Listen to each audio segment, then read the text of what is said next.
Bonjour et bienvenue à tous sur cette nouvelle plage de communication.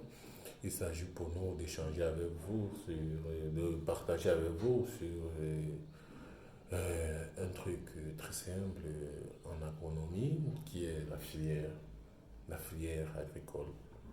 La filière agricole, c'est quoi? Il s'agit d'énumérer tous les acteurs, toutes les transformations que peut subir un produit, de la mise en champ jusqu'à la commercialisation, la transformation et bien d'autres. C'est ça qu'on appelle généralement une filière agricole.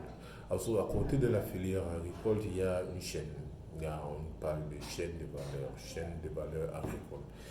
On peut associer généralement, parfois même, on associe les chaînes de valeur aux filières agricoles. Mais on va d'abord se limiter à la filière agricole. C'est quoi la filière agricole?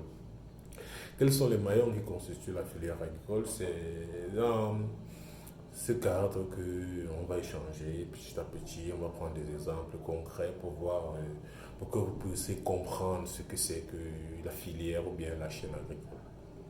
Voilà, sans plus tarder, on va parler de manière concrète et de manière simple avec des exemples. On peut parler de la filière maïs.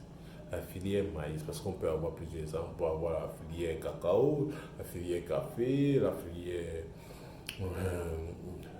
noix de palme, tout ça. Mais attendons-nous sur la filière maïs.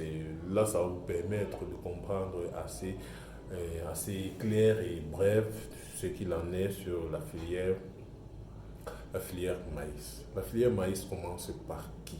Qui sont les gens qui sont à la base de la filière maïs? Ceux qui sont à la base de la filière maïs, ce sont les distributeurs de semences. Distributeurs de semences, comment faire pour se procurer la semence de la bonne qualité pour la culture de maïs? Pour avoir un rendement, par exemple, de 7 tonnes par hectare, quelle est la semence qu'il faut? Il faut une semence qualifiée, il faut une semence bien spécifique, de qualité. Et pour trouver une semence de qualité, il faut partir vers les semenciers qui vous vont produire, qui vont vous donner des semences de qualité. Il faut se renseigner, il faut bien faire, comment on peut dire, des recherches pour trouver une semence de qualité qui va vous produire euh, 7 tonnes en 3 mois sur un hectare. Et après, maintenant, les semenciers, il faut maintenant jeter un coup d'œil sur les vendeurs des intrants.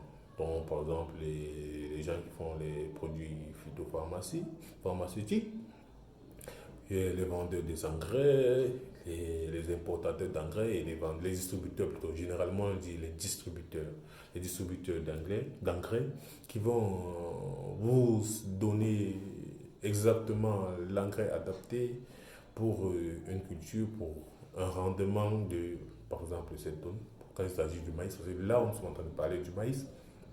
Après, maintenant, après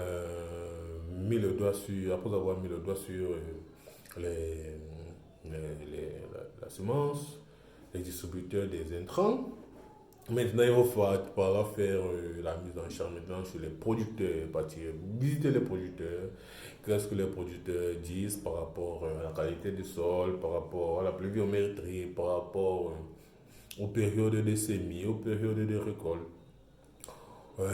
Tout ça, ce sont les maillons qui entrent dans la filière agricole de maintenant. Qu'est-ce qu'il faut? Est-ce que la bibliothèque grise relative à la culture du maïs,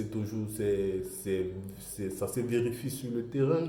Il faut essayer de manager entre les informations théoriques et les informations pratiques pour pouvoir bien analyser la filière et avoir des rendements bien précis. Et par la suite, arriver au niveau des producteurs, on touche un autre maillon de la chaîne dans la filière, c'est la commercialisation. La commercialisation, quels sont les gens qui consomment le maïs, quelles sont les entreprises qui consomment le maïs, comment se fait la distribution, la commercialisation du maïs dans une zone géographique, dans, dans les différents points de marché, les marchés temporaires et tout ça. Voilà. Bon, quand on se décide de lancer dans une production de masse en agronomie, il faudrait déjà avoir celui chez qui on va écouler comment on appelle, le produit. Et en ce qui concerne la production de masse de- du maïs, les consommateurs principaux sont les producteurs de riz. Si tu veux pas décider de produire le maïs en grande quantité pour avoir ton marché comme par exemple les consommateurs finaux qui sont les hommes par exemple, ceux qui sont consomment le maïs, ça, c'est dans certaines zones du pays.